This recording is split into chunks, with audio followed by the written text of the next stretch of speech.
السلام علیکم ورحمۃ اللہ وبرکاتہ۔ مجھے امید ہے کہ آپ لوگ خیریت سے ہوں گے۔ ایک سوال پوچھا گیا ہے کہ جو صورتیں صبح شام ہم پڑھتے ہیں تو کیا انہیں بخشنا ضروری ہے یا نہیں؟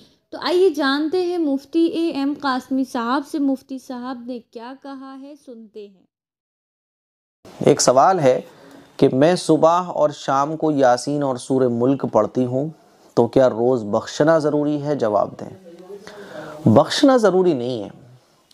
قرآن مجید جو ہم پڑھتے ہیں تو وہ آٹومیٹک ہمارے نام اعمال میں لکھا جاتا ہے کہ ہم نے اتنی نیکیاں کی، آج اتنی نیکیاں کی۔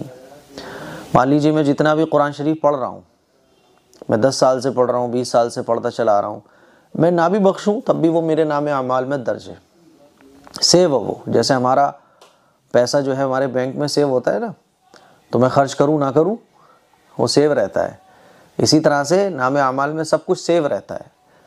اب مان لیجیے میں نے کہا کہ چلو بخش دیتا ہوں تو میں نے کہا اللہ جتنا بھی میں نے پڑھا ہے اس میں سے 5 پارے میرے فلاں کو ایصال ثواب پہنچ جائیں، تو ایصال ثواب کے طور پہ وہ پارے بھی پہنچ جائیں گے۔ بخشنا ضروری نہیں ہے۔ بخشنے کا مطلب یہ ہوتا ہے کہ ہم نے جو کچھ پڑھا ہے اس کا ثواب کسی کو بخش دیں ہم، تو یہ ضروری نہیں ہے، آپ کی مرضی ہے۔ اور بخشنے سے ثواب بھی کم نہیں ہوتا ہے۔ جتنی نیکیاں ہم نے کی ہیں اس میں سے ایک بھی نیکی کم نہیں ہوگی اور دوسرے کو ثواب بھی پہنچ جائے گا۔ یہ اللہ کی رحمت دیکھیے آپ کہ اللہ کتنا رحمت فرماتا ہے بندوں پر، کتنا غفور الرحیم ہے۔ ہمارا دنیا کا اکاؤنٹ تو یہ ہوتا ہے کہ آپ نے 10 روپے دیے کسی کو، 10 روپے مائنس ہو جاتے ہیں، کٹ جاتے ہیں، لیکن نام اعمال اور ہماری نیکیاں نفلی عبادتوں کا ثواب دیکھیے کہ آپ نے کہا کہ دنیا میں جتنے لوگ ہیں اللہ سب کو ثواب پہنچ جائے، سب کو برابر برابر ثواب پہنچے گا اور آپ کے نام اعمال میں سے ایک بھی نیکی کم نہیں ہوگی۔ کتنا اللہ مہربان ہے میرے عزیز بھائیوں۔